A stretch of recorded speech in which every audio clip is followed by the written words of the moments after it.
ولیوں کے سردار شہنشاہ بغداد سرکار غوث اعظم اپنے مدرسے کے اندر اجتماع میں بیان فرما رہے تھے کہ چھت پر سے ایک سانپ آپ رحمۃ اللہ علیہ پر گرا۔ سامعین میں بھگدڑ مچ گئی، ہر طرف خوف و ہراس پھیل گیا، مگر سرکار بغداد رحمۃ اللہ علیہ اپنی جگہ سے نہ ہلے۔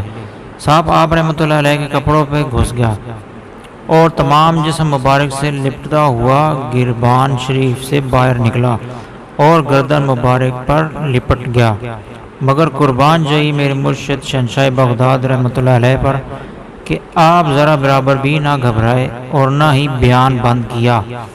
اب سانپ زمین پر آ گیا اور دم پر کھڑا ہو گیا اور کچھ کہہ کر چلا گیا۔ لوگ جمع ہو گئے اور عرض کرنے لگے، حضور صاحب نے آپ رحمۃ اللہ علیہ سے کیا بات کی؟ ارشاد فرمایا، صاحب نے کہا، میں نے بہت سارے اولیاء اللہ کو آزمایا مگر آپ جیسا کسی کو بھی نہیں پایا۔ سبحان اللہ۔ معلوم ہوا وہ کوئی عام سانپ نہیں تھا بلکہ سانپ نما جن تھا، جس نے ہمارے غوث اعظم رحمۃ اللہ علیہ کا امتحان لینے کی کوشش کی اور الحمدللہ عز و جل آپ رحمۃ اللہ علیہ ثابت قدم رہے۔ ایک اور روایت میں ملتا ہے کہ حضور غوث پاک رحمۃ اللہ علیہ ایک بار جامع منصور میں مصروف نماز تھے کہ وہی سانپ آ گیا اور اس نے سجدے کی جگہ پر سر رکھ کر منہ کھول دیا اور حضور غوث پاک نے اسے ہٹا کر سجدہ کیا، مگر وہ آپ رحمۃ اللہ علیہ کی گردن سے لپٹ گیا۔ پھر وہ ایک آستین میں گھس کر دوسری آستین سے نکلا۔ نماز مکمل کرنے کے بعد جب انہوں نے سلام پھیرا تو وہ غائب ہو گیا۔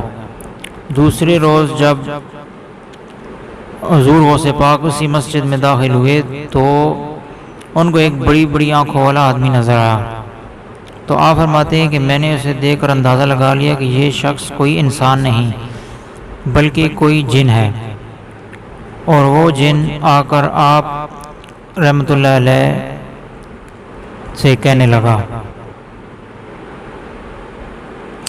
میں وہی سانپ ہوں، میں نے سانپ کے روپ میں بہت سارے اولیاء اللہ کو آزمایا ہے مگر آپ رحمۃ اللہ علیہ جیسا کسی کو بھی ثابت قدم نہیں پایا۔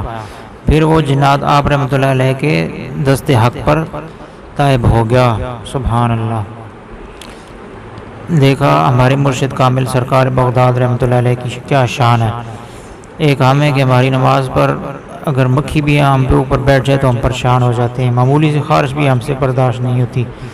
اس حقیقت سے یہ بھی معلوم ہوا کہ جنات بھی ہمارے غوث اعظم رحمۃ اللہ علیہ کے غلام ہیں۔ حضور غوث پاک رحمۃ اللہ علیہ فرماتے ہیں کہ ایک بار کسی جنگل کی طرف نکل گیا اور کئی روز تک وہاں پر پڑا رہا، کھانے پینے کو کچھ بھی نہ ہوتا تھا، مجھ پر پیاس کا غلبہ تھا۔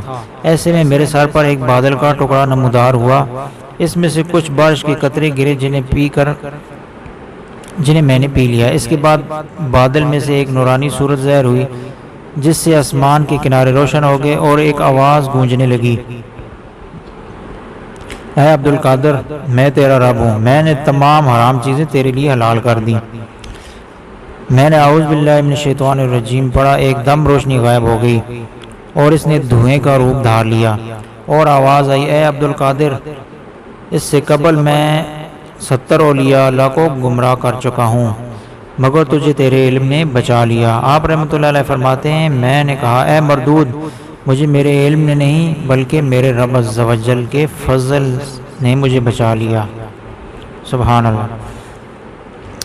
دیکھا بھائیو کس طرح ہمارے غوث پاک رحمۃ اللہ علیہ اپنے رب عز و جل پر یقین رکھتے تھے اور آپ کا عقیدہ توحید کتنا زبردست تھا۔ اللہ سے دعا ہے کہ ہمیں بھی اپنے اکابرین کے نقش قدم پر چلنے کی توفیق عطا فرمائے۔ آمین بجائے نبی الامین صلی اللہ تعالیٰ علیہ وآلہ وبارک وسلم۔